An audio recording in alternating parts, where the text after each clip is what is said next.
mulai, silahkan kalau misalnya ada yang ingin ditanyakan terlebih dahulu.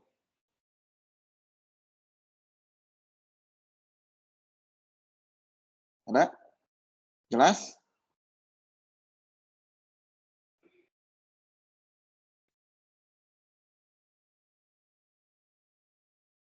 Sudah terlihat belum teman-teman semua? Sudah Pak, sudah terlihat. Oke, bentar ya. Saya pindahin ini dulu. Baik. Ups.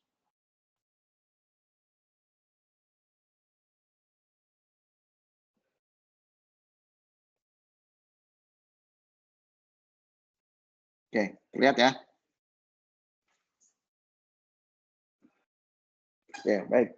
Nah, jadi minggu lalu kita sudah mendiskusikan terkait dengan teori pertama yang bisa kita gunakan untuk menjelaskan pembentukan ikatan kompleks koordinasi ya dalam seni kompleks, yaitu teori ikatan valensi. Nah, kalau minggu lalu kita membahas teori ikatan valensi ini dari perspektif yang general saja, di mana pembentukan senyawa kompleks itu bisa kita lihat dari perspektif orbital yang berhibridisasi. Nah, jadi kan kalau kita ingat bahwa senyawa kompleks itu kan punya bilangan koordinasi ya. Jadi kalau yang membedakan dia dengan senyawa-senyawa lain itu adalah salah satunya adalah senyawa kompleks ini punya yang kita sebut sebagai bilangan koordinasi, di mana bilangan koordinasi ini menunjukkan berapa banyak jumlah ligan yang terkoneksi atau terikat pada atom pusat. Nah, bilangan koordinasi ini memiliki implikasi, salah satunya terhadap geometri dari molekulnya. Jadi makanya di beberapa minggu yang lalu kita ingat ada bentuk-bentuk dari senyawa kompleks, ada yang kita sebut sebagai, kalau bilangan koordinasi 4 ada 2 bilangan geometri, square planar dan tetrahedral. Kemudian kalau bilangan koordinasinya 5 juga ada 2 gitu ya. Trigonal bipiramid sama square piramid. Kemudian ada yang kita sebut sebagai senyawa kompleks oktahedra dan sebagainya. Nah, teori ikatan valensi ini memanfaatkan mencoba untuk mendefinisikan geometri tadi. Karena yang diamati terlebih dahulu itu adalah ada 2. Yang pertama adalah sifat magnetnya, yang gampang ya. Jadi sifat magnetnya sama geometrinya. Jadi yang kalau kita punya sampel senyawa kompleks nih ya, yang paling gampang kita lakukan adalah menentukan dia ini tertarik magnet atau tidak, atau dia mempunyai sifat magnetik atau tidak. Itu kan gampang ya. Jadi kalau dulu sebelum orang tahu struktur kristal dari suatu senyawa kompleks ataupun sebelum ditemukannya teori mekanika kuantum secara komprehensif. Jadi kalau orang punya sampel senyawa kimia, jadi dia coba dulu pakai magnet. Jadi apakah senyawa ini tertarik magnet atau tidak.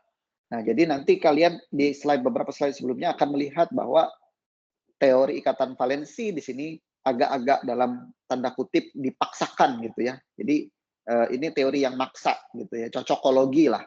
Jadi kalau misalnya senyawanya itu bersifat magnet, maka teorinya yang ngikutin. Hibridisasinya kayak gini gitu. Jadi bukan sebaliknya. Padahal kan harusnya teori itu teori yang bagus gitu ya, harus menjelaskan fenomena, bukan dia ngikutin fenomena. Jadi kalau fenomenanya kayak gini, teorinya ngikutin gitu ya. Jadi kalau kayak gitu kan teorinya kan tidak berlaku secara universal kan. Jadi teorinya itu nanti ada asumsi-asumsi yang kita berikan kepada suatu fenomena tertentu. Nah, itu yang menjadi salah satu kekurangan dari teori ikatan valensi. Nanti kita akan lihat contoh-contohnya seperti apa.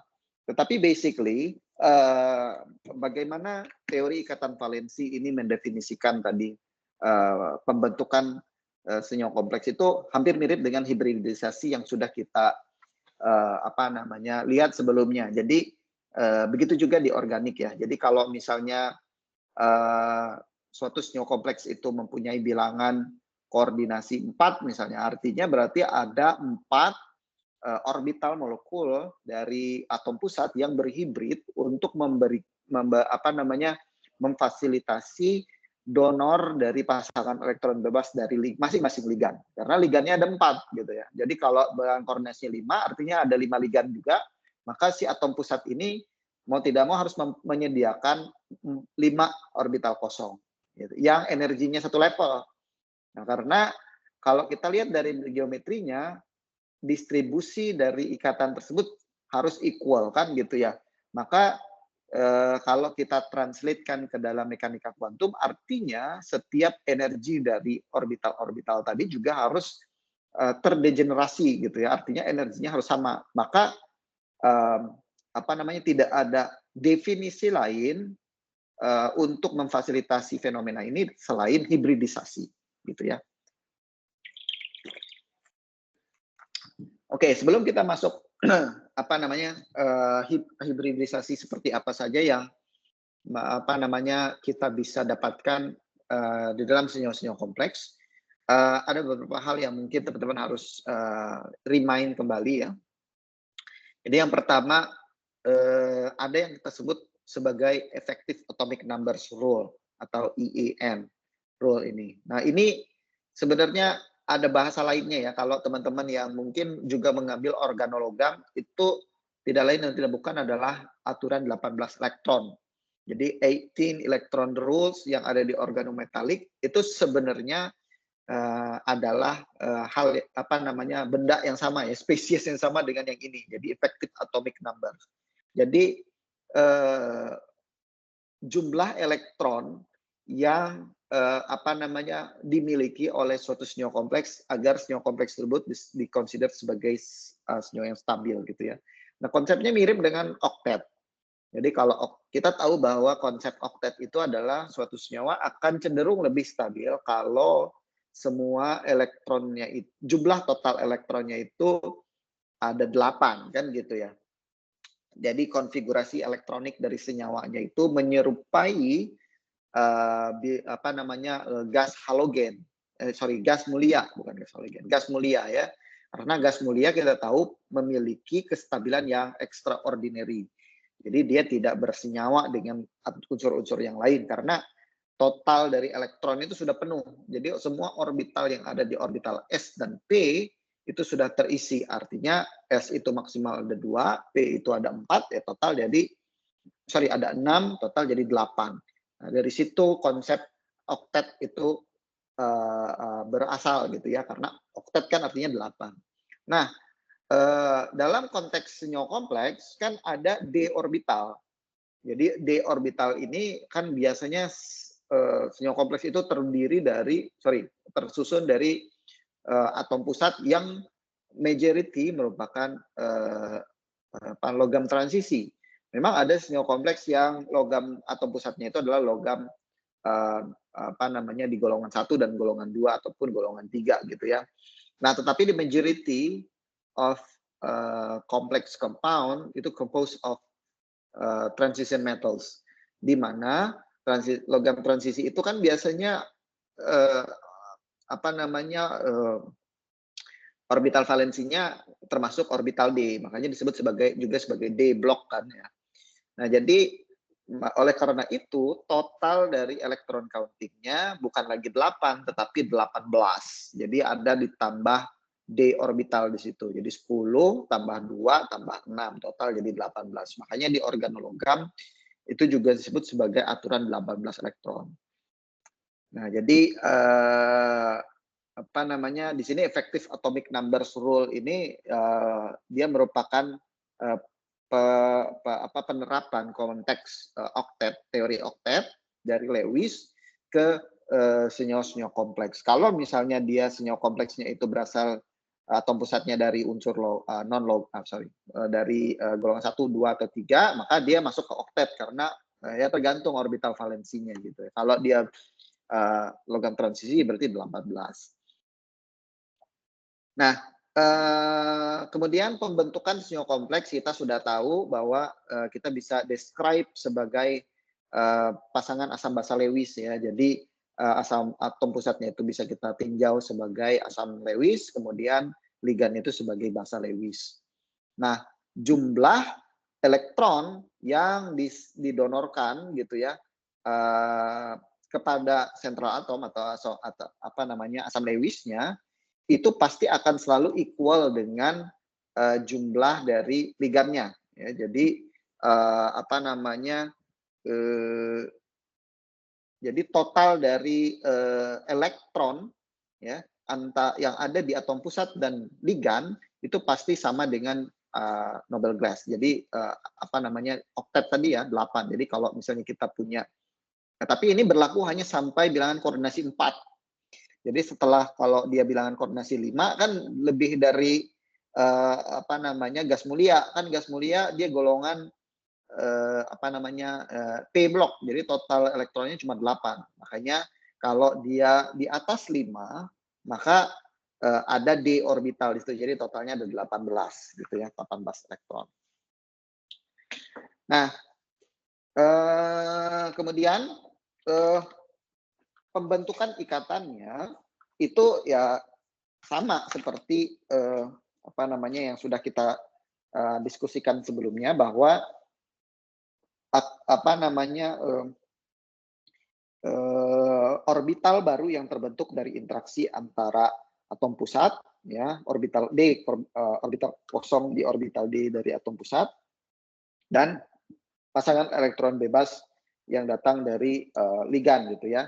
Nah jadi, membentuk, apa namanya, eee, orbital baru ya, yang disebut sebagai orbital, dari, ikatan kovalen koordinasi.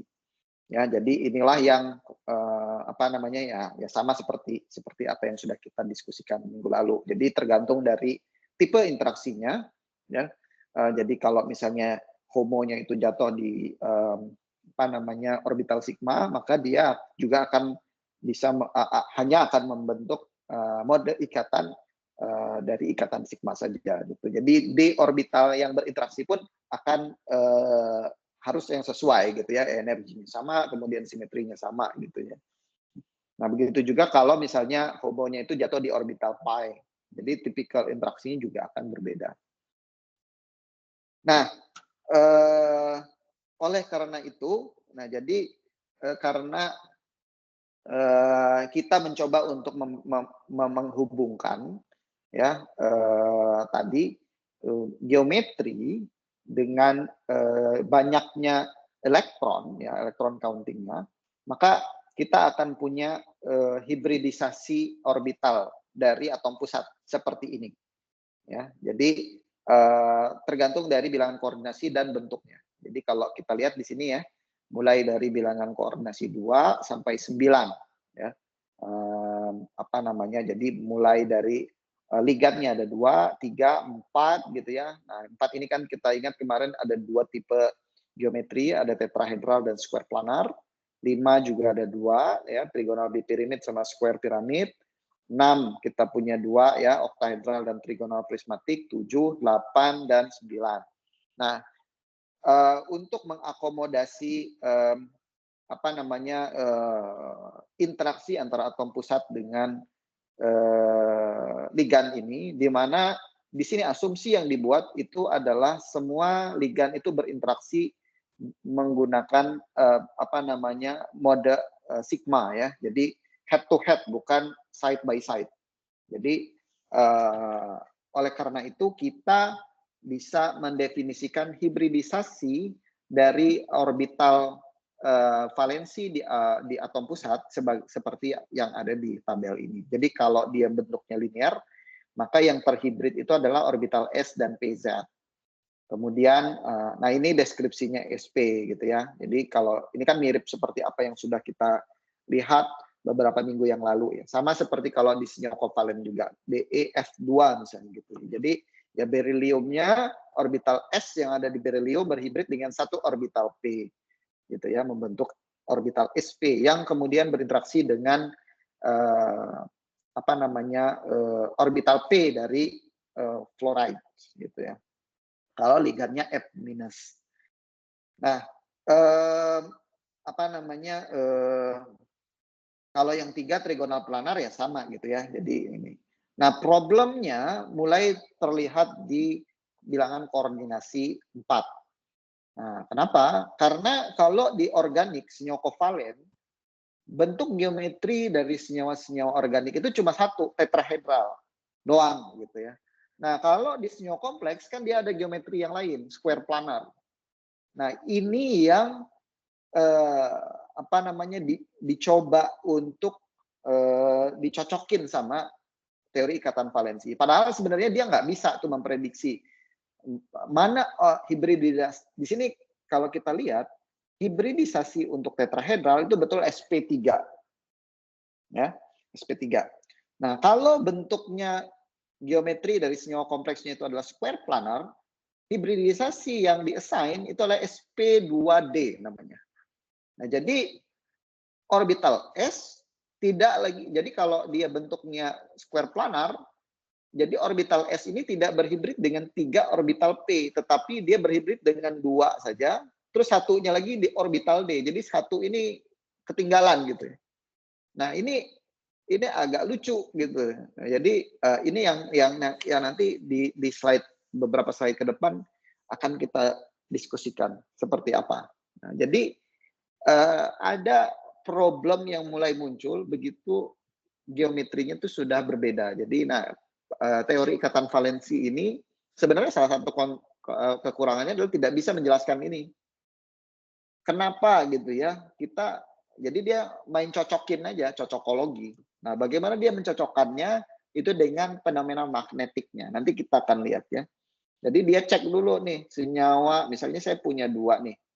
Senyawa FeBr4 dengan NiCN4. Jadi dia cek dulu mana senyawa yang tertarik oleh magnet. Kalau dia tertarik oleh magnet, maka dia akan cenderung dia bisa kalau dia tertarik magnet, dia punya geometrinya kayaknya yang ini gitu ya. Maka kalau geometri yang ini, maka hibridisasinya ini gitu ya. Kalau dia tidak tertarik magnet, maka geometrinya ini, maka hibridisasinya ini. Jadi gitu. Jadi dia menggunakan basis kemagnetan. Artinya teori ini tidak bisa menjelaskan gitu ya secara langsung yang mana satu nih yang square planar, yang mana tetrahedral, yang mana gitu. Jadi dia harus mencocokkan dengan fenomenanya. Ini kita akan lihat. Nah, seterusnya untuk trigonal planar, bilangan koordinasi 5 juga sama, ada 2 tipe. Kalau yang nah ini juga SP3D gitu ya. Jadi trigonal planar. Tapi D-nya berbeda. Kalau yang trigonal bipiramid ini D-nya itu adalah DZ kuadrat. Kalau yang square pyramid ini D-nya itu DX kuadrat minus Y kuadrat. Jadi ada perbedaan orbital yang dia pilih untuk berhibrid gitu ya. Jadi tidak semua tidak sembarang orbital dari D orbital kan ada 5 ya. Jadi yang mana yang akan diambil sebagai yang berhibrid itu ya tergantung dari geometrinya. Jadi cherry picking juga gitu ya. Nah, basisnya itu malah nggak ada. Jadi asumsi yang dia buat. Itu yang kekurangan dari teori ikatan valensi ini. Nah, jadi kalau kita ambil contoh di sini ya, tadi kalau kita lihat untuk yang bilangan koordinasi 2 dan 3 kan nggak masalah, karena dia cuma satu aja gitu ya geometrinya. Jadi pasti itu. Nah, di sini kita akan lihat. Jadi contoh untuk senyawa kompleks yang memiliki apa namanya geometri tetrahedral. Kita berikan contoh di sini COCl4 2-. Sorry ini apa namanya penulisan rumus molekulnya kurang tepat ya. Nah, kalau kita lihat di sini kita tahu bahwa jadi fokusnya di ikatan valensi ini bukan di ligannya ya, tapi di atom pusatnya. Karena yang berhibrid itu adalah orbital yang ada di atom pusat. Oke. Nah, jadi untuk kasus COCl4 2- ini kita tahu CO-nya itu apa namanya? Ini konfigurasi elektronik kobalt pada saat kondisi ground state ya. Jadi CO logam. Nah, kita tahu di sini atom pusatnya ini CO-nya itu muatannya 2+, CO2+, karena Cl minus kan. Minus 1, ada 4, pasti minus 4, di sini 2 min, total muatannya dari senyawa itu pasti CO adalah 2+. Maka kalau CO2+ artinya akan ada 2 elektron hilang kan. Nah, di sini ini kan orbital D gitu ya. Ini kan 3D, 4S, 4P kan. Ya, kalau kita ingat konfigurasi elektroniknya. Nah, yang hilang itu yang ini. Ya, diasumsikan. Ya. Oke, sebelum ke sana, sebelum saya ke sini lagi, COCl4 ini sebelum dia menentukan konfigurasi elektronik dan hibridisasinya, ya. Jadi teori ikatan valensi ini sebelum kita teori ikatan valensi mengassign hibridisasi mana yang akan dipakai gitu ya. Nah, let's say kita nggak tahu ya COCl4 itu dia tetrahedral atau square planar kan gitu ya. Kita nggak tahu tuh, belum tahu, andai kan. Di sini sudah ada tulisannya tetrahedral gitu ya. Nah, jadi COCl4 ini dites dulu kemagnetannya. Jadi didekatkan dengan magnet, dia tertarik atau tidak. Nah, ternyata dia tertarik oleh magnet. Kita tahu bahwa COCl4 ini adalah senyawa yang tertarik oleh magnet. Artinya dia paramagnetik. Kita tahu paramagnetik pasti dia harus mempunyai elektron yang tidak berpasangan. Kan gitu. Ya. Jadi elektronnya harus tidak berpasangan. Kalau dia elektronnya berpasangan, maka dia magnetik kan gitu. Nah, ini kita kembali lagi ke sini ya. Jadi ground state, kemudian CO 2+ yang hilang di sini. Nah, sorry. Kok sebentar. Kok tidak ada ininya ya? Sebentar.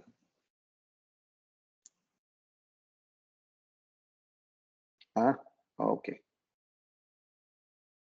Nah, jadi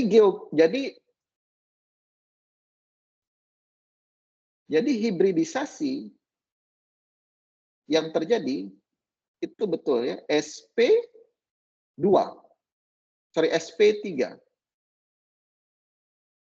Nah, jadi ini ada orbital S, ini kan orbital D ya. Ini orbital P. Nah, jadi ini yang berhibrid. Jadi betul, dia tetrahedral, dan di sini juga terbukti, jadi nanti di sini diisi oleh pasangan elektron bebas dari Cl kan, masing-masing dari Cl.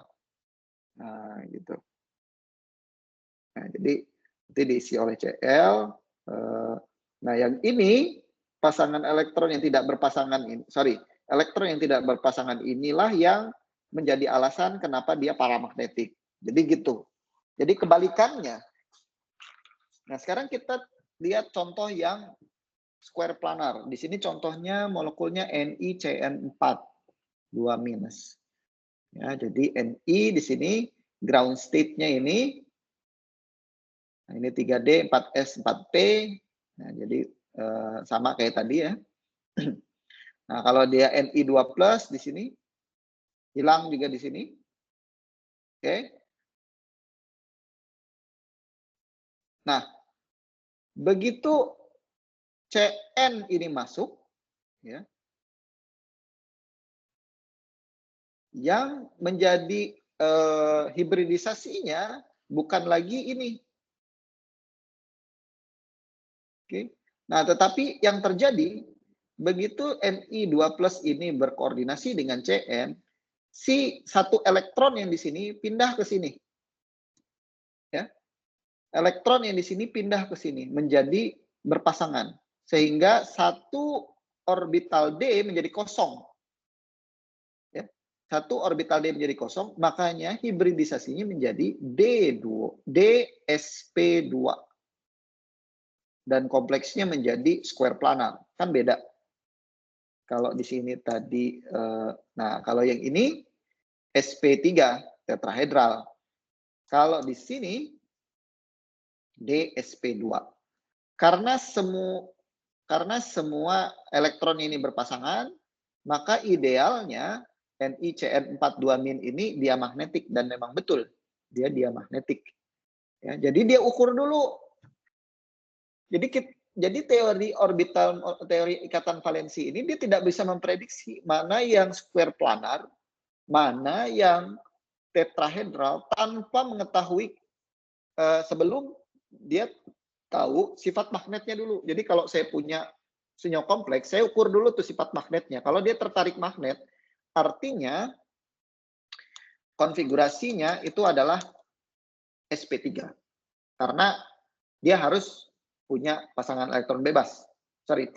Elektron yang tidak berpasangan. Agar bisa masuk atau menjelaskan fenomena kemagnetannya.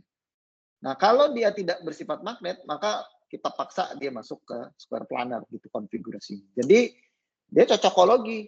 Jadi mencocokkan dengan fenomena. Jadi tidak kebalik jadinya.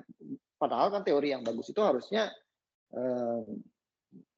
kita bisa menentukan gitu tanpa harus mengukur kemagnetan dari senyawa yang ada. Ya? Jelas sampai sini? Apakah ada pertanyaan?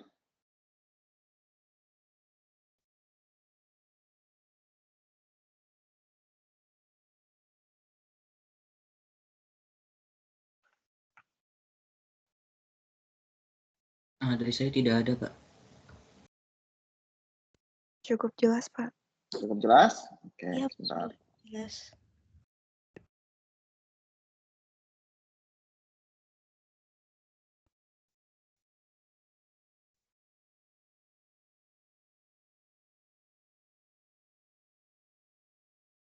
Baik, kita lanjutkan. Nah, itu untuk yang bilangan koordinasi 4. Jadi kita di sini sekaligus melihat kekurangan dari teori ikatan valensi. Jadi tanpa kita melihat sifat kemagnetannya, kita tidak bisa menentukan tuh NiCN ini apakah, karena kalau kita tidak memindahkan elektronnya ini ke sebelah sini, maka ya tanpa kita tahu ya, kalau misalnya kita nggak tahu sifat kemagnetannya, maka kita nggak tahu nih apakah kita pindahin atau enggak. Kalau nggak kita pindahin kan konfigurasinya sp3. Kalau kita pindahin jadi dsp2 kan gitu ya. Nah, jadi seperti itu. Jadi harus tahu dulu sifat kemagnetannya, dan itu sebenarnya kurang bagus kalau untuk suatu teori karena dia mencocokin dengan hasil pengamatan. Nah, begitu juga dengan oktahedral. Ya, jadi kita harus tahu juga tuh sifat kemagnetannya. Jadi kalau tanpa, kan tadi oktahedral kan juga sama ya. Jadi apakah dia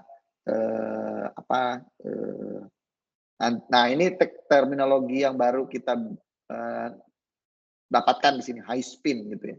Nanti kita akan lihat terminologi ini juga di pokok bahasan setelah UTS waktu kita membahas teori medan kristal dan ligand, apa itu high spin dan lain sebagainya.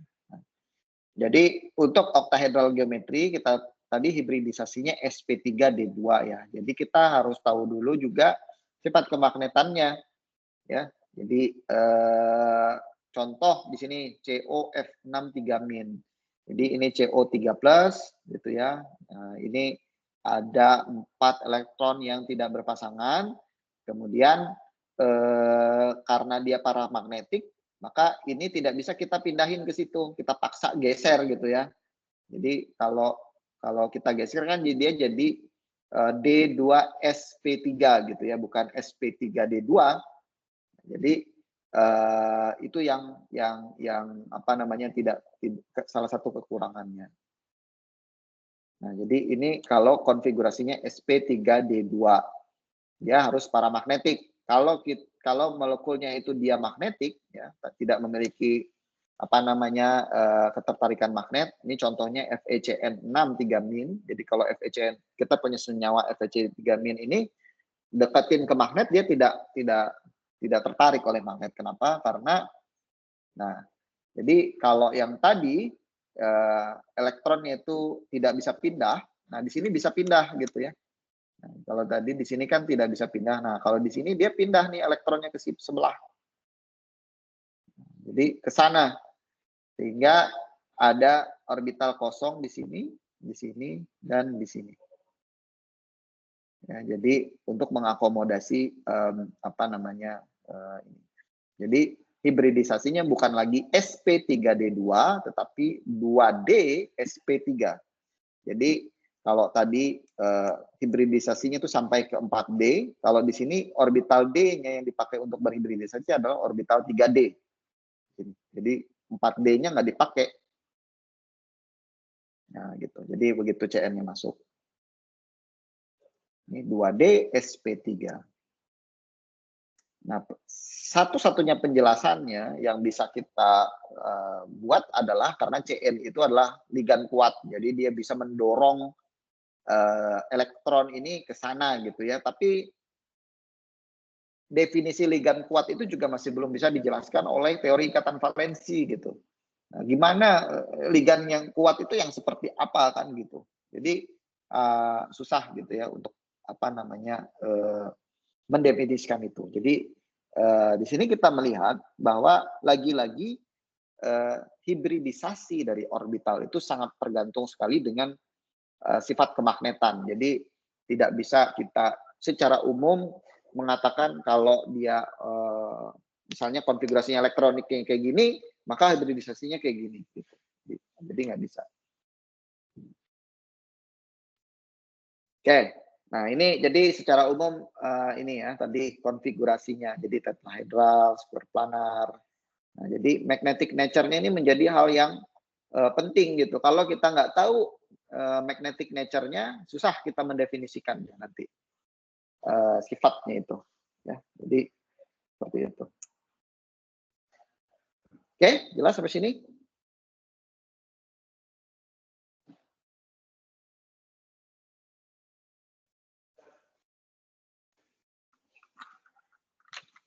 Baik, nah ini jadi secara umum keterbatasan dari apa namanya teori ikatan valensi di dalam menjelaskan pembentukan sinyal kompleks ini ada beberapa hal. Jadi ada yang tadi ya salah satunya. Nah, tapi secara umum kalau misalnya sinyal bilangan koordinasinya itu di bawah 4 ya 3 dan 2 itu nggak masalah karena hibridisasinya masih simpel gitu ya, sebatas SP2 gitu ya, SP dan SP2.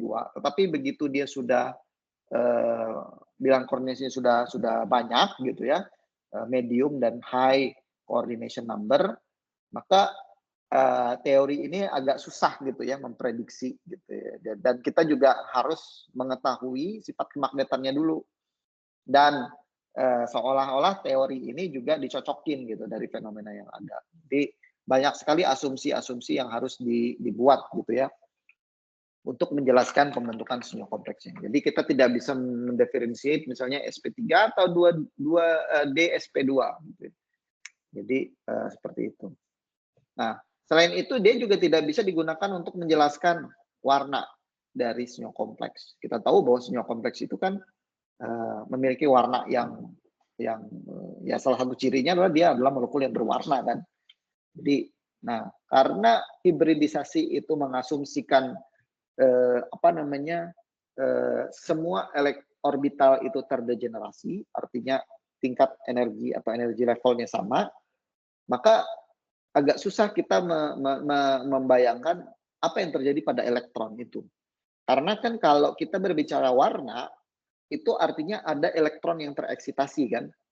Jadi kalau warnanya misalnya, jadi kalau kita belajar spektro gitu ya, kalau teman-teman masih ingat spektro UV vis gitu. Nah artinya kenapa suatu senyawa itu bisa berwarna, itu karena dia menyerap energi dari cahaya ya untuk mengeksitasi elektron dari level energi yang rendah ke level energi yang tinggi. Nah,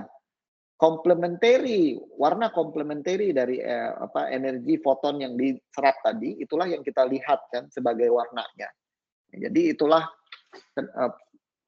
kenapa kita bisa melihat warna hijau, kuning, apa segala macam. Nah, karena elektron pada teori ikatan valensi ini, elektron itu dianggap sama, selevel, jadi agak susah. Jadi siapa yang tereksitasi kan kalau energinya level semua, sama semua energinya, gimana dia bisa tereksitasi kan? Kalau ya tereksitasi artinya ada yang lebih rendah, ada yang lebih tinggi kan gitu. Jadi ada perbedaan energi di situ. Nah, ini yang juga tidak bisa dijelaskan oleh teori ikatan valensi. Nah, kemudian kita juga tidak bisa mendapatkan informasi terkait dengan baik stabilitas dari senyawa kompleks ya, baik secara termodinamik ataupun kinetiknya. Karena yang diperlihatkan adalah hibridisasi saja ya. Jadi apakah senyawa itu stabil atau tidak, dari nilai K-nya itu seperti apa gitu tidak bisa kita melihat. Jadi kita cuma hanya melihat, oh oke, ada ligan, ada pasangan elektron bebas, ada ligan yang masuk ke dalam apa namanya orbital dari atom pusat yang berhibrid, gitu ya. Di orbital yang berhibrid dengan orbital S dan P gitu ya. Itu aja. Nah, kita nggak bisa menentukan seberapa kuat sih ikatan itu gitu ya. Jadi kekuatan ikatan itu kan bisa kita apa namanya ekstensikan, ya, ekstrapolasikan ke stabilitas kan. Semakin kuat ikatan ya semakin stabil molekulnya, semakin lemah ikatan semakin lemah, semakin tidak stabil molekulnya kan gitu. Jadi itu yang kita tidak bisa mendapatkan informasi kuantitatif terkait dengan apa namanya termodinamik dan kinetiknya. Nah, kemudian tadi ya, jadi tidak bisa ini contohnya juga tadi sudah kita lihat, kita tidak bisa membuat prediksi yang tepat gitu ya, bagaimana hibridisasi yang ada pada senyawa-senyawa kompleks dengan apa namanya bilangan koordinasi 4 ke atas. Jadi contohnya untuk yang 4 susah kita menentukan apakah dia tetrahedral atau square planar, gitu ya, tanpa melihat magnetic properties-nya. Nah, kemudian kita juga tidak bisa menentukan mana yang weak atau strong ligand. Tadi contohnya di octahedral tadi, apakah dia menghasilkan sp3 2D atau 2D sp3 kan gitu ya. Jadi kalau strong ligand dia akan menghasilkan 2D sp3 di mana dia bisa mendorong elektron yang tidak berpasangan tadi berpasangan di orbital D sehingga ada orbital D kosong yang ada di orbital 3D. Oke. Nah, jadi itu saja yang mungkin saya ingin sampaikan pada kesempatan kali ini. Apa namanya?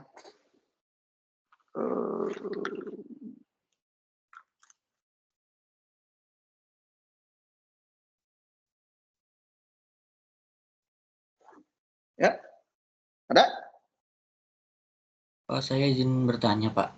Ya, silakan. Tadi kan yang FeCN6 tadi, kata Bapak Cn itu strong ligand yang bisa ngedorong elektronnya si Ya. F itu geser ke kiri kan ya, Pak. Tapi tadi berarti harusnya Cn-nya masuk baru kegeser, apa elektron yang di 3D itu geser dulu baru Cn-nya masuk, Pak? Tadi soalnya kata Bapak digeser dulu terus Cn-nya baru masuk gitu. Ya, jadi begini. Ini informasi tentang Cn ini sebagai strong ligand ini sebenarnya tidak ada di teori ikatan valensinya. Ya, jadi ini sebagai informasi teman-teman aja kenapa apa yang menyebabkan elektron ini geser gitu ya. Driving force-nya apa? Kan pasti ada yang menyebabkan elektron itu ya nggak mungkin juga kan tiba-tiba dia bisa geser kan gitu ya. Jadi sebenarnya penjelasan ini nanti kita bahas di teori medan ligan. Jadi di mana ligan itu ya nanti kita akan lihat gitu di teori medan ligan itu bagaimana ligan itu mekanismenya bisa menyebabkan elektron itu bisa berpasangan seperti ini gitu ya. Nanti ada terminologi yang disebut sebagai high spin dan low spin. Ya. Jadi apa namanya? Kalau mekanismenya itu dia ini kalau di luar konteks teori ikatan valensi ya. Jadi kalau menjawab pertanyaan tersebut apa namanya? Jadi dia terionisasi dulu ya menjadi Fe3+. Kemudian begitu ligan ini masuk, dia akan mendorong. Jadi elektron itu dia apa namanya begitu ligannya pas mau masuk, jadi, apa namanya di posisinya, saya oktahedral ya. Jadi kalau kita punya kompleks oktahedral kan artinya ligan itu akan masuk di posisi ekuatorial dan posisi aksial gitu ya. Nah, begitu ligan CN ini mau masuk, si apa namanya orbital D dari Fe3+ ini akan terdegenerasi nanti. Ya. Kalau di sini kan dia langsung berhibrid gitu ya menjadi 2D sp3. Kemudian begitu CN-nya itu udah dekat, baru dia akan mendorong elektron itu ke arah ke sini gitu ya untuk berpasangan. Tapi sebenarnya fenomenanya bukan seperti itu. Ya, jadi yang terjadi. Jadi yang terjadi sebenarnya nanti detailnya kita akan diskusikan setelah UTS. Itu adalah orbital 3D ini akan melakukan splitting, menghasilkan dua level energi, ya, yang kita sebut sebagai EG dan T2G. Nah, jadi energinya ini tidak selevel lagi sebenarnya. Nah, inilah nanti tergantung dari ligannya, dia menghasilkan apa yang kita sebut sebagai high spin atau low spin. Jadi kalau ini ya, dia ini yang kita sebut sebagai high spin. Nah, kalau dia konfigurasinya seperti ini yang kita sebut sebagai low spin. Oke. Ya. Ya. Sebentar ya. Biasa aja, Mbak.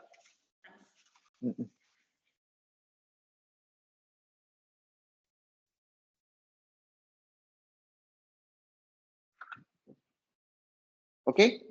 Jadi wah udah hilang. Ya, catatan saya udah hilang deh.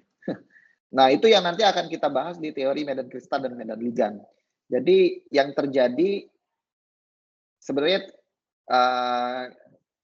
ini kita belum tahu gitu. Jadi informasi terkait strong ligan atau weak ligan ini tidak tidak ada gitu di apa namanya teori ikatan valensi ini. Bagaimana? Jelas nggak? Atau mau saya ulang lagi? Udah jelas Pak. Jadi untuk yang sampai UTS ini cuma sampai teori ikatan ligan, teori ikatan valensi aja, nanti sisanya habis UTS ya Pak? Iya, jadi yang itu tadi yang saya jelaskan tadi. Jadi sebenarnya yang terjadi realnya itu bahwa Fe-nya ini tidak terhibrid. Jadi hibrid itu sebenarnya konsepnya salah. Jadi kan ini kan kita secara historis nih membahas gitu ya. Jadi mungkin mindset teman-teman di set dulu gitu ya bahwa meskipun sebenarnya hibridisasi itu tidak betul, tidak terjadi gitu. Jadi yang sebenarnya itu adalah orbital itu tidak berhibrid, tapi dia melakukan splitting energi. Nah, nanti apa namanya split mekanismenya itu akan kita pelajari di tapi apa namanya mindset teman-teman di set dulu sekarang bahwa kita belum tahu nih bahwa dia mekanisme sebelumnya sebenarnya seperti apa. Jadi yang terjadi itu adalah hibridisasi saja dulu. Nah, karena ligan yang masuk itu adalah ligan kuat dan konsep ligan kuat itu juga masih belum bisa kita definisikan dari perspektif ikatan valensi. Nah, jadi maka apa namanya yang menyebabkan elektron ini bergeser ya gitu ya jadi berpasangan itu hanya dari fenomena magnetiknya aja. Jadi dicocokin kalau materialnya itu magnetik maka dia harus berpasangan, jadi harus dipasangin gitu. Tapi kan teori itu nggak bisa kayak gitu kan, harus ada penjelasannya. Nah penjelasannya itu adalah karena CN ini adalah strong ligand gitu. Gimana? Paham ya? Paham Pak, terima kasih. Oke. Baik, ada lagi yang lain?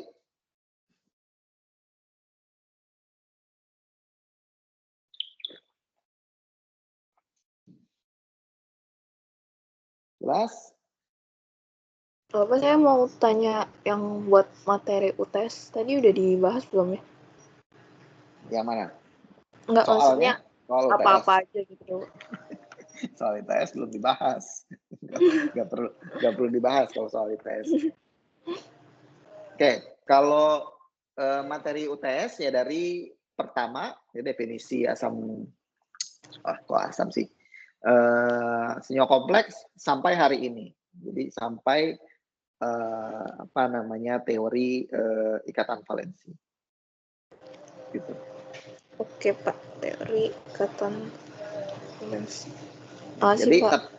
tapi sedapat mungkin teman-teman jangan baca dari PPT ya, jangan belajar dari PPT. PPT itu cuma intisari-intisarinya saja. Jadi seperti yang sudah saya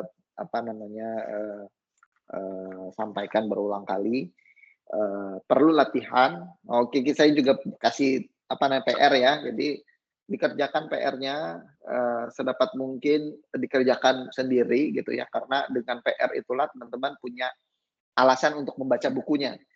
Nah, mungkin kalau ada yang bawaan dari sananya udah rajin gitu ya, nggak ada perlu disuruh atau dipaksa untuk atau harus karena ada PR gitu untuk membaca bukunya.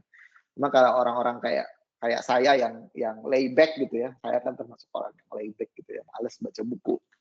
Jadi harus ada sesuatu dorongan agar saya membaca buku. Nah, salah satunya itu ya dengan soal tadi. Jadi kan kalau kita mau jawab soal ya otomatis saya mau cari jawabannya ya di penjelasannya di bukunya. Jadi mau nggak mau kita harus baca bukunya gitu. Nah itulah alasan kenapa saya minta teman-teman untuk mengerjakan itu ya soal-soal yang ada di buku agar teman-teman baca tuh. Nah, karena kalau belajar untuk UTS hanya dari PPT itu kurang sekali ya. Jadi karena PPT itu cuma poin-poin highlight-nya aja. Kadang-kadang antara poin yang satu dengan poin yang lain itu tidak berhubungan. Kadang-kadang cuma ada gambarnya doang. Apalagi kalau yang lagi kuliah sambil sambil tidur-tiduran gitu ya, ketiduran. Wah, kalau cuma belajar ya, kalau belajar dari PPT terus PPT-nya cuma gambar doang, ini apa sih kemarin tuh gitu ya, lupa. Jadi nggak tahu ceritanya nanti ya. Jadi saya sarankan sih gitu ya. Jadi teman-teman kalau bisa dibaca bukunya. Dan kalau nggak salah deadline-nya juga sampai hari ini ya. Jadi teman-teman silahkan untuk memanfaatkan belajar. Oke, jelas sampai sini? Oke, baik Pak. Terima kasih Pak. Oke, baik. Kalau tidak ada pertanyaan lagi, saya kira saya bisa cukupkan materi kita untuk pertemuan kali ini. Dan nanti untuk UTS, biasanya jadwalnya itu barengan dengan kelas A ya. Jadi kelasnya Pak Agustino. Saya nggak tahu Pak Agustino nanti mau bareng atau tidak, atau soalnya juga mau sama atau tidak gitu ya. Nah, jadi nanti saya coba tanya terkait dengan UTS-nya. Jadi nanti lewat Sarah nanti saya akan coba ini teman-teman. Kalau kita UTS-nya jadwalnya kapan ya? Ada yang tahu nggak? Coba saya cek dulu. Selasa depan, Pak. Selasa depan ya, waktu kuliah ya. Oke. Ada yang mau diganti?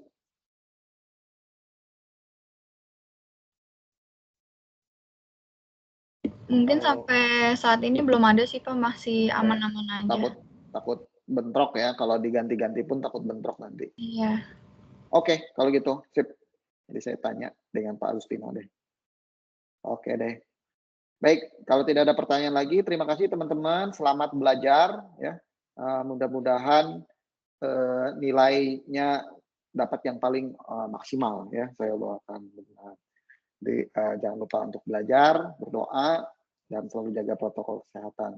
Kita ketemu lagi nanti setelah UTS ya. Nanti minggu depan tidak ada kuliah.